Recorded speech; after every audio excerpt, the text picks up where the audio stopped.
Okay, we're going to be looking at the vertebral column in this next section.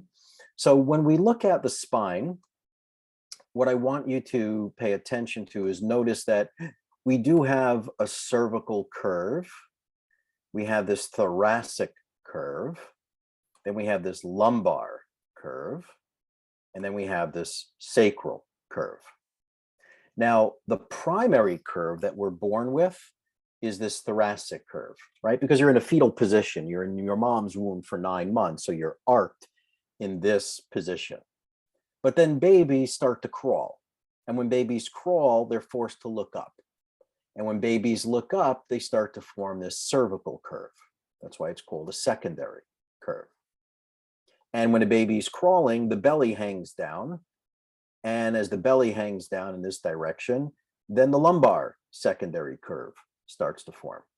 But the thoracic curve is the primary curve, as is the sacral curve.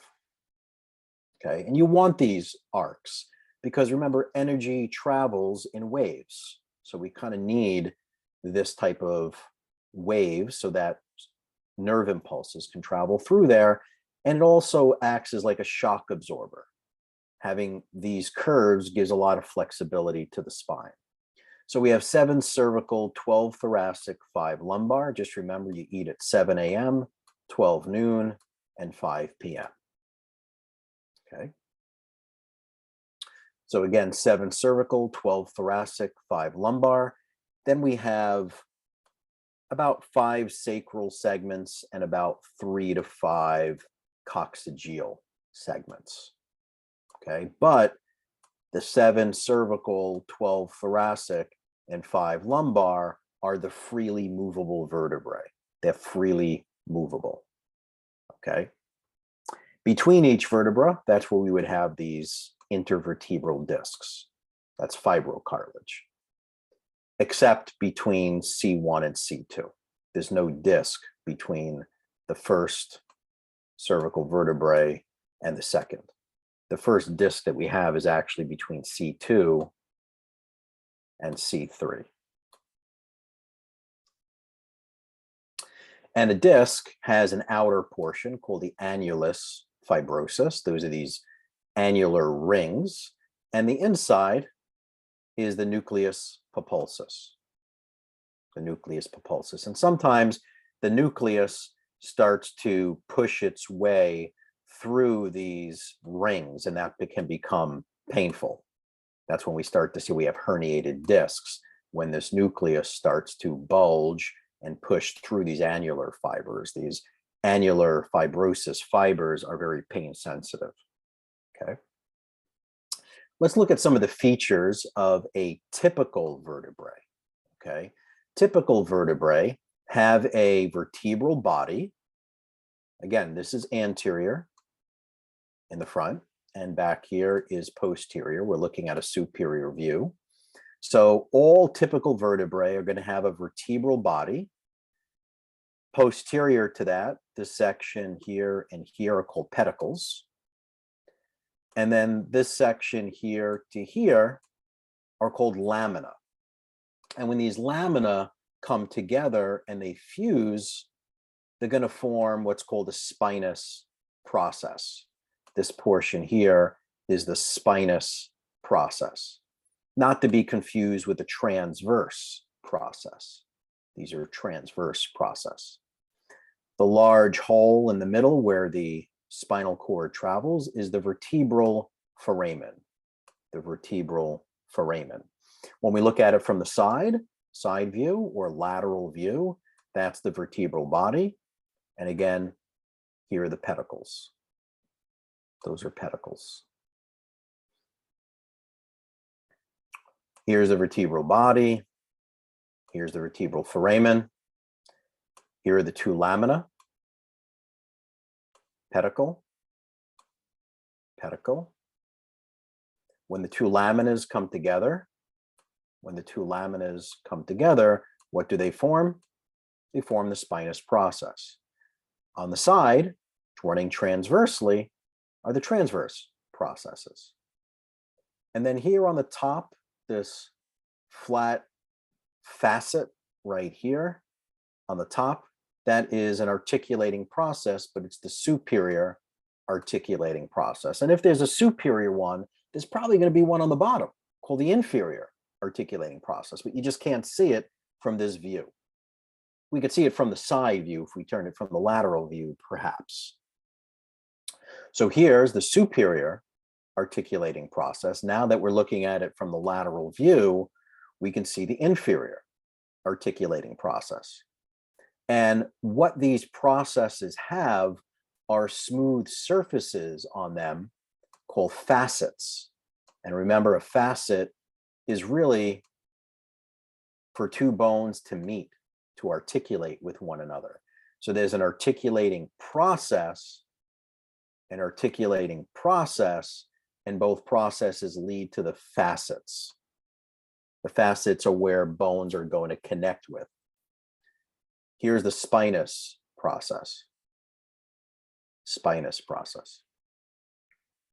And on the side, all the way on the side, coming out is the transverse process. Let's look at a cervical vertebrae. All right, now the cervical vertebrae are 7 cervical vertebrae. So you see C1, C2, 3, 4, 5, 6, C7. C7 has the most prominent spinous process, and it's called the vertebral prominence because it's the most prominent one. It's the bump in the back of your neck. C1 is called, let me go back, C1 is called the atlas. C1 is the atlas, and C2 is the axis. And just remember, Atlas, the Greek god, holds up the world, and the world is going to be your brain and your skull. Axis is for rotation, and we know that C1 can rotate on C2. We have this cervical curve that's called a lordosis.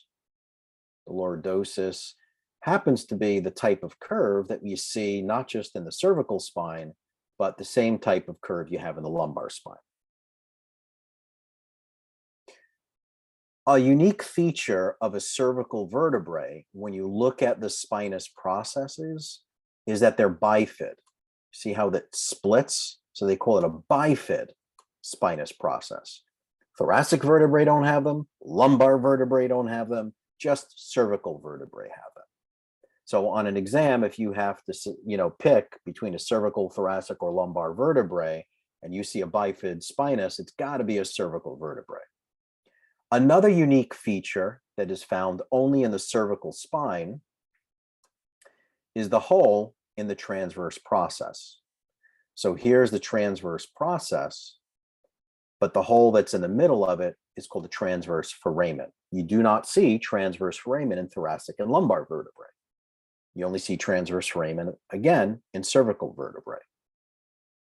What goes through the transverse foramen is a very important artery called the vertebral artery. And the vertebral artery is going to bring blood into the brain. So it's really important hole. That's your vertebral body. We've covered that already. That's your vertebral foramen for the spinal cord. Your lamina, remember lamina come together, they fuse, and they make a spinous process. It's just the spinous is bifid. Off the vertebral body, we have our pedicles. Pedicle.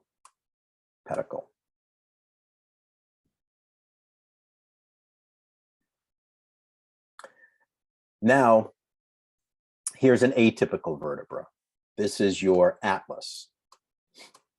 What is the atlas vertebra?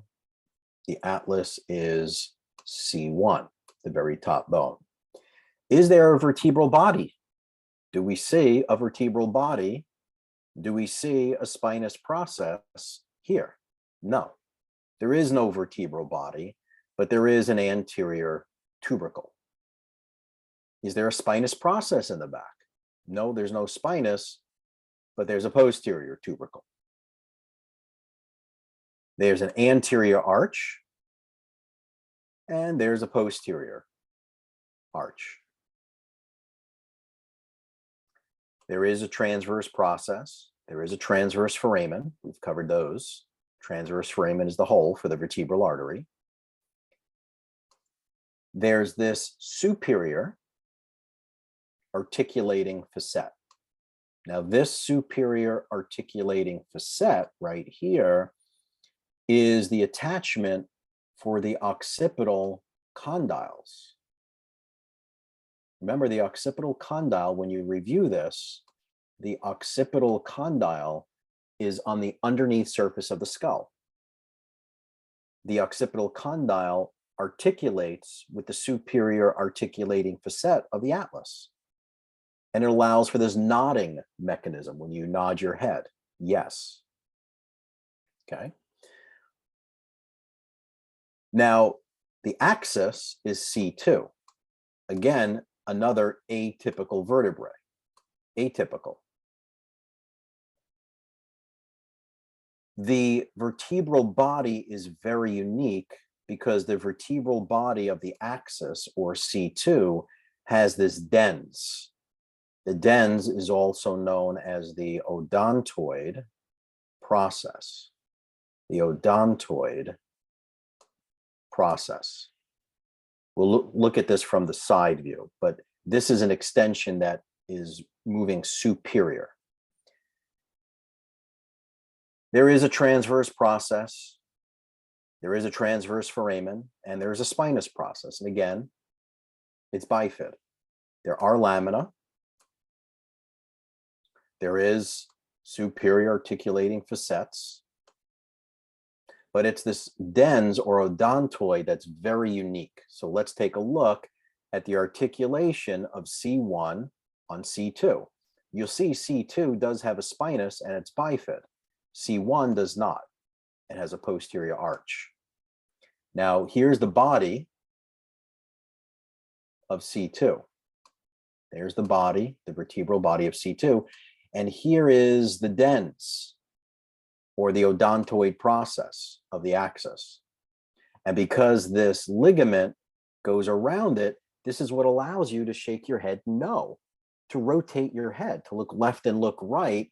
It's the dynamic articulation between the upper cervical spine at C1 and C2. C1 is the atlas, and it rotates on its axis, and it rotates around the dens, or odontoid process.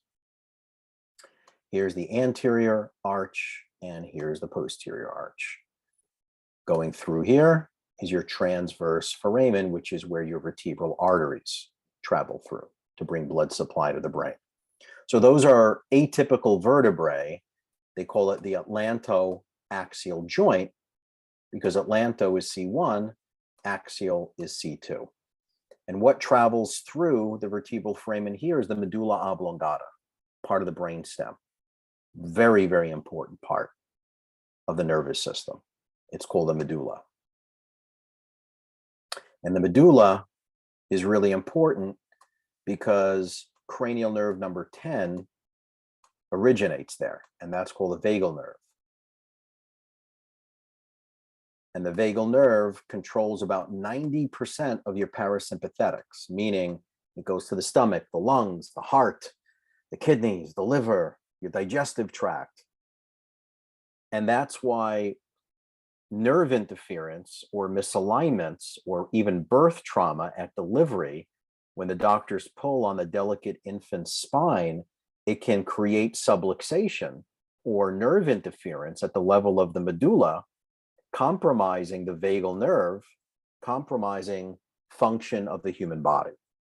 The heart starts to malfunction, the lungs start to malfunction, and we've heard of conditions like sudden infant death syndrome or crib death, where the baby stops breathing at night.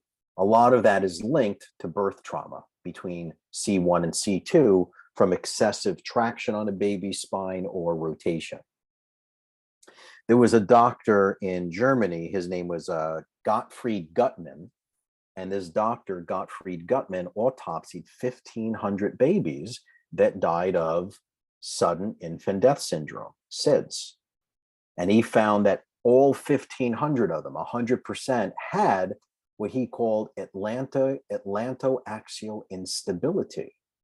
So if the upper cervical spine is unstable and these bones are moving around too freely, it can interfere with the medulla, putting pressure on that vagal nerve, shutting down function to the heart and the lungs, and that's when babies stop breathing. Okay, here is the spinous process of C7. It is known as the vertebral prominence. The vertebral prominence, it's the most prominent cervical spinous process. Now let's look at the thoracic vertebrae. Thoracic vertebrae are also unique. One of the distinct features to them is that when we look from the lateral side, right, when we look from the side view, we see the spinous processes deviate downward, almost like your nose, like the direction that your nose travels, they all go inferior. Now, these are typical vertebrae, so they have all the same parts. They have vertebral body, vertebral foramen, lamina, spinous process, transverse processes, and they have a superior articulating facet here and here, and on the bottom there'd be an inferior articulating facet. Now, unique feature to thoracic vertebrae.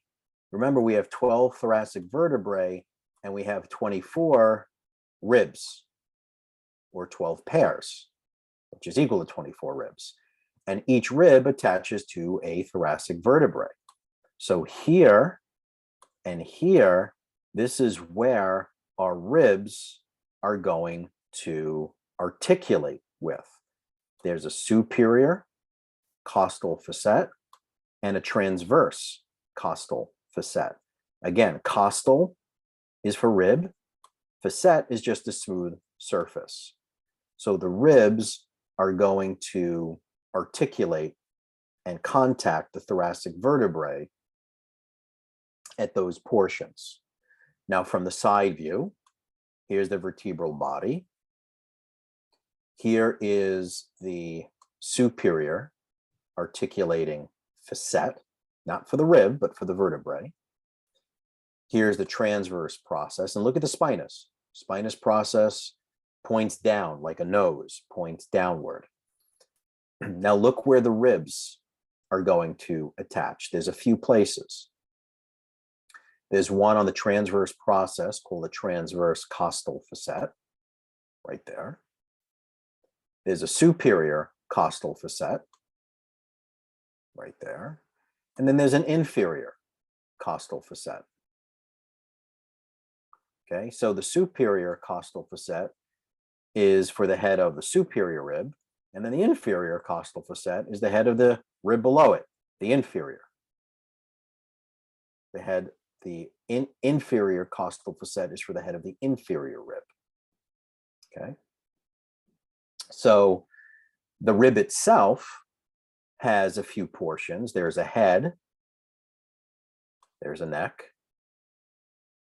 there's a body, and this is the attachment to the costal cartilage. This is going to attach to the sternum, and then these portions are going to attach to the vertebrae themselves.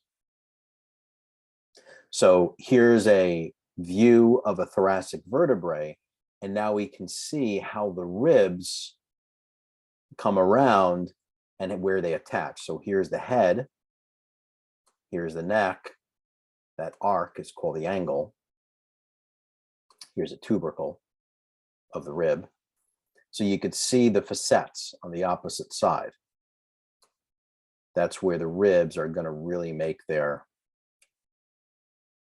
attachment to it.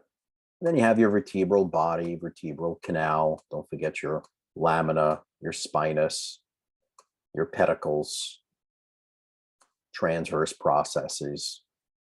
Are pretty repetitious. When you go to the lumbar vertebrae, the lumbars are large. Okay, they have really, really big vertebral body, very heavy. They have short, stubby, thick spinous processes, very strong transverse processes. You also have lamina here. You have pedicles. These are typical vertebrae, so they have all the same vertebral foramen. They have all the same other landmarks. Okay. There's also a superior articulating facet and an inferior one. The direction that the facets line themselves with, the direction of the facets tell you how the vertebrae move in relationship to one another. From the side view, look at how big that vertebral body is. Here's the pedicle.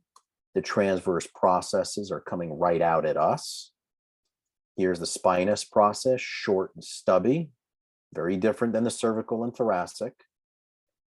There's an inferior articulating facet. Here's the superior articulating process, and then on the inside of it would be the superior articulating facet. So there's always a facet attached to a process, right? The processes are more proximal, the facets are more distal. So when we look at these, let's see if we can identify which is which. So one right here, it's got that bifid, it's got the transverse foramen, so that's going to be a cervical. We look at this large vertebral body with the straight TPs, short, knobby, that's going to be a lumbar. This is a lumbar. Look at these here. Look at this and look at this. Now, the only thing that we see here is that from the side view, this is bifid. That's a little bit bifid. So that looks like it's going to be a cervical. This is going to be a thoracic. This too is going to be a thoracic. Okay, you have these facets here on the side, and these facets are for the ribs. So this is a page that you can read on your own. It's just the regional differences of the vertebral structure, but we went over some of their key differences, but you can review them. What's the difference between, you know, the cervical vertebrae, a thoracic vertebrae, and a lumbar vertebrae? You know, what's the difference between the vertebral bodies? What's the difference between the spinous processes? So you can differentiate them. Sacrum and coccyx, moving down to the bottom. The sacral base is on the top, and the apex is the point that's at the bottom. The holes that we see here are called sacral foramina. Sacral foramina. This portion is called the sacral ala. Sacral ala. These are called transverse lines. I wonder why they just ran transversely. And then the coccyx, we have, looks like 1, 2, 3. It's anywhere from 3 to 5 segments of the coccyx. When we look at the sacrum from the posterior, there's an entrance right here to the sacral canal. There's no spinous processes of the sacrum. We just call it the median sacral crest and a lateral sacral crest. So this line versus these lines. These are still the sacral foramina. The sacral cornu at the very end. And the opening at the bottom is the hiatus, the sacral hiatus. Now, what comes through here, these are just sacral nerves. There's no spinal cord down here. The spinal cord ends at L1, L2 vertebrae. So at L1, L2, that's where the spinal cord ends. Everything below that is just spinal nerves. This is the articular surface of the sacrum, and it's going to attach to the ilium, and that's where we get our sacroiliac joint, or the SI joint. What else? There's nothing else here that I would want you to know, not from this view at least. When we look at the thoracic region, let's take a look at the junction of the ribs, the sternum, and the spine. So right here in the center, this is the sternum, but the sternum has 3 main parts to it, okay? It has a manubrium, It has a body, and then it has the xiphoid process. So those are the three parts to the sternum. And right here, between the manubrium and the body, right there, this line makes up what we call the sternal angle. The sternal angle is a bump that we all have, and it happens to be at rib number 2. It's the same level as rib 2. And the reason why that's important is because in healthcare, we use this landmark, this horizontal sternal angle, to find the second rib. And then if you go down 1 finger breadth, you're on an intercostal space. And then if you move down again, you're on the third rib. And if you move down again, you're on an intercostal, meaning between the ribs, an intercostal space. The intercostal spaces, the gaps between each rib, this is where you put the stethoscope to listen to heart sounds and breathing sounds. You never want to put a stethoscope on a bone. So palpating this landmark and then moving down to feel the spaces are critical. The art of doing a physical exam in nursing and in healthcare, they'll teach you how to palpate these and how to listen for lung sounds and heart sounds. But knowing that landmark of the sternal angle will come back to haunt you, I promise. Okay. We do have 12 ribs on each side. The first 7 are true ribs. The reason why they are true is they have their own independent cartilage. You see, they have their own independent cartilage that attaches to the sternum. The false ribs, 8 through 12, have like a shared cartilage. They share cartilage that attaches to the sternum.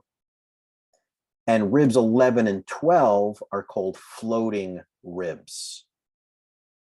They're floating ribs. They attach.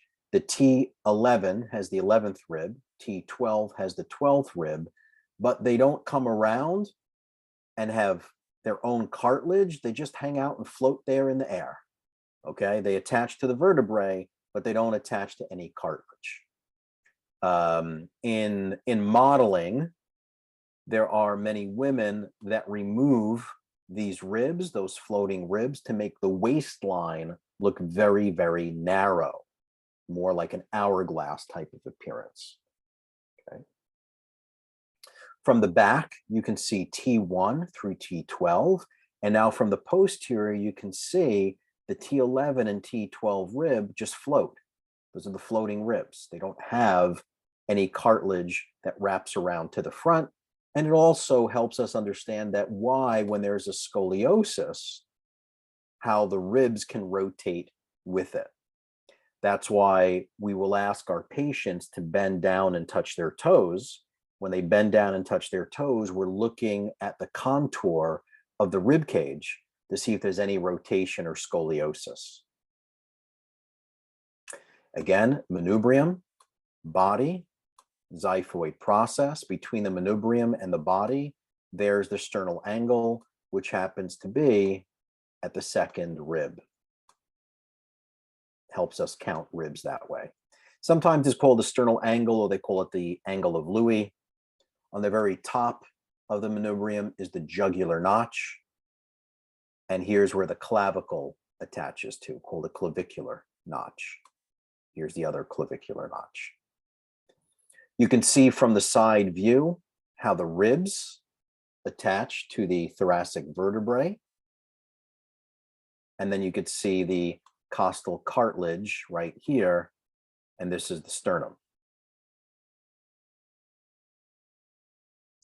Here again, from a superior view, here's the vertebral body. Here's a demi-facet, which just means like half of a facet. Here's the head of the rib. Here's the neck, and here's the angle. So there is, you could see, if this vertebrae is going to rotate, then this rib has to rotate with it. It's got to move with it. Parts of the rib, here's the head, here's the neck, here's a tubercle. That sharp turn is the angle. And then here's the body. Here's the end that attaches to the sternum or the cartilage of the sternum.